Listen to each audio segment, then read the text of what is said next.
policijos patrulis tai policijos pradžių pradžia, nes patruliai pirmieji atvyksta į bet kokią įvykio vietą, renka pirminę medžiagą, bendrauja su piliečiais.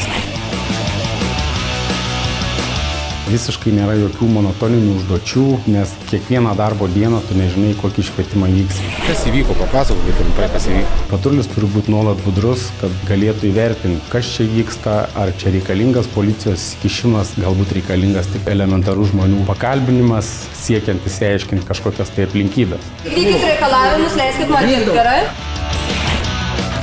Tai turi būti didžiulė pusiausvyra tarp smegenų ir raumenų, todėl kad ne visada gali gelbėti vien stiprus fizinis pasirengimas. Reikia ir mąstymo, reikia mokėti kvalifikuoti, reikia greitai priimti sprendimus ir svarbiausia juos priimti teisingus.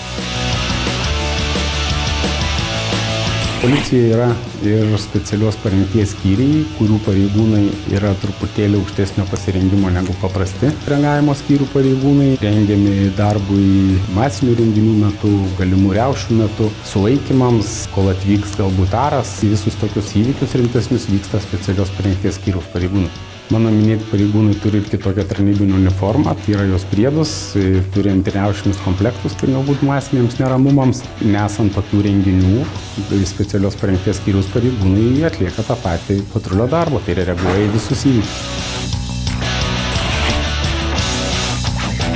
Nėra monotonijos, važiuoji čia ir dabar, skubiai suteiki pagalbą, skubiai įvykio vietose, karštais pėdsakais. Tai savotiški nuotykiai ir tikrai jaunus žmonės tai žavi ir traukia.